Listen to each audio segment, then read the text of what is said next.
Hello friends, welcome back to Pravalika kitchen. 30 days healthy రెసిపీలో తెల్ల జొన్నలతో కిచిడి ఎలా చేసుకోవాలో చూపిస్తాను. జొన్నలు ఓవర్ నైట్ నానబెట్టేసుకోవాలండి. 8 to 10 hours నానాలండి మనకు జొన్నలు. నేనైతే ఒక టీ గ్లాస్ అంత జొన్నలు తీసుకున్నానండి.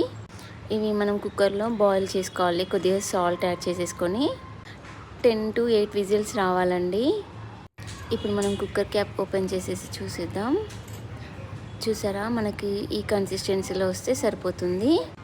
ఇది హెల్త్కి కూడా చాలా మంచిదండి. దీనికి పచ్చిమిర్చి, క్యారెట్, ఆనియన్, టమాటో, ఆలు మీడియం సైజులో కట్ చేసి పెట్టుకోవాలండి.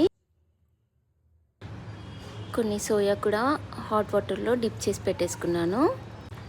అదే కుక్కర్లో ఆయిల్ వేసేసి తాలింపు గింజలు యాడ్ చేసేసుకొని మనం కట్ చేసుకున్న పచ్చిమిర్చి, ఎండుమిర్చి, ఆనియన్, ఆలు అలాగే క్యారెట్ కూడా అందులోకి యాడ్ చేసేసుకోవాలి.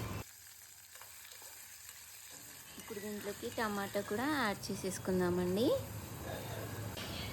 దీంట్లోకి అలాగే కొన్ని ఎల్లిపాయలు, పుదీనా, కరివేపాకు, కొత్తిమీర కూడా యాడ్ చేసేసుకోవాలి. దీంట్లోకి అల్లం వెల్లిపాయ పేస్ట్, కొద్దిగా పసుపు, కొద్దిగా ఇంగువ, మనం ముందుగా డిప్ చేసి పెట్టేసుకున్న సోయా కూడా అందులోకి యాడ్ చేసేసుకోవాలి. ఇలా చేస్తే మనకు ఫాస్ట్గా కూడా అయిపోతుందండి. మనం ముందుగా హాట్ వాటర్లో డిప్ చేసుకున్న సోయా చూసారా, స్పాంజీగా ఉంది. అవి కూడా అందులోకి యాడ్ చేసేసుకొని బాగా మిక్స్ చేసేసుకోండి.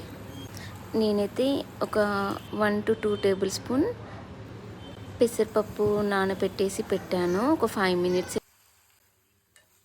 అది కూడా అందులోకి యాడ్ చేసేసుకొని బాగా మిక్స్ చేసేసుకోవాలి. పెసరపప్పు డైరెక్ట్ కూడా వేసుకోవచ్చండి.